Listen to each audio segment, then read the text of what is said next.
Hey guys, this is Josh with Raven Rangercraft here, and we're going to talk a little bit about guns, firearms, the pew pew life. You know, the stuff that Amazon hates? Majority of people think that is unneeded, unnecessary. For the first time in history ever, we don't need weapons to protect ourselves. So, we're going to talk about this in a little bit of a loop-de-loop way. I promise we will get there. We're going to go to where this channel kind of originated with, which was Rangers. The Lord of the Rings, the Aragorn, the North or the South Rangers. It's also in the book series, Ranger's Apprentice. You can find the link to the books in the description below. I found those books when I had a hip problem, and they have influenced me greatly. So I'm going to relate to those. Caveman days, we had a rock and a stick or a club, and we used it to defend ourselves. We needed one then. And then we moved forward and we got smarter and we hit two rocks together and it made a sharp rock. It's called flint knapping. I'm really, really, really bad at it. I just get lucky sometimes. Then we moved forward and we found metal. We found a way to heat it, form it, and sharpen it. The iron, the copper, bronze age. Then we moved forward to the steel industrial revolution, where we went from knives, spears, shields, into something where it went boom. We had cannons, pirates, explosions, flintlock pistols, flintlock rifles, and we moved on to powder, black powder. And now here we are today where we talk about modern day firearms. Along the way we have progressed. Weapons have become more and more efficient at killing. Why? Because we needed it. People make the argument today you don't need it anymore. You can talk about things. Yes, talking about things is important. Being a gentleman, demanding and giving respect is important. But there are always going to be people that want to harm. I'm not going to be religious and I'm not going to say all this, that, or the other reason. I will not talk about religion here. That is all I will say about it, as I will not talk about it. But you and anyone can agree there are bad people out there and they do bad things. A weapon has always been a way to even the playing field. You will always have hands, legs, and a brain to hurt someone. There will always be hand-to-hand combat, and there will always be weaponized fighting. You will never get peace.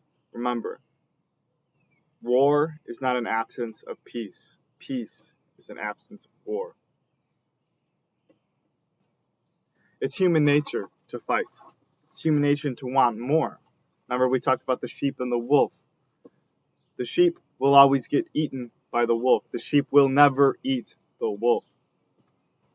But the sheep can stop themselves from being eaten by having a shepherd. Shepherd is a weapon of the sheep. In a way, in a really offset way, yes. So I ask you, are weapons necessities? If you say no, well, I hope you are right with your maker, because someday you might actually have to be a weapon. You yourself can be a weapon. Firearms. Are they a necessity? Yes. Should any weapon be accessible if one can attain it by law? Yes. As I've stated before, any weapon should be attainable by any man. Life, liberty, and the pursuit of happiness. If you cannot protect what's yours, your life, liberty, and pursuit of happiness is in jeopardy. And that is the law of the land, right? The law of America was built on that. Every human right is the right to life, liberty, was property, but the pursuit of happiness.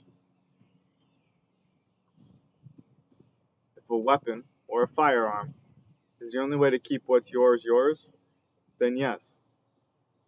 Now, some people say, well, they don't need this or they don't need that. You don't need extended magazines. You don't need fully automatic. Well, okay, that can be debated, but I believe in giving everyone the best chance they can. You see, it all comes back to discipline. People go, huh? Well, see, I'd be the first person to give up a firearm. First, guarantee you, I hate them. I have lost friendships over firearm. She literally lost an engagement over her shooting. I do have firearms. I would much rather someone learn the discipline of hand-to-hand combat. Much have them learn the discipline of knife fighting, learn the discipline of sword fencing, learn the discipline of archery. Why? Because discipline teaches great things. It also makes people understand that the human, me, you, are the weapon, not the gun. There's tons of videos out there. I'm never going to do one of those where they show you a film of a firearm fully loaded just sitting there for hours on end. No, guns do not kill people. People kill people. It is the Indian, not the arrow, that is the weapon.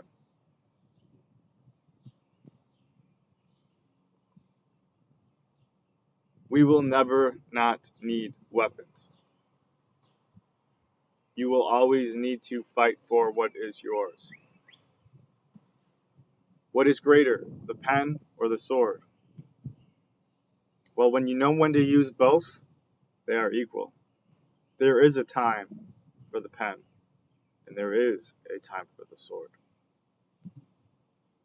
Don't believe that the pen works so much better than the sword because it's the only weapon you've ever had to use.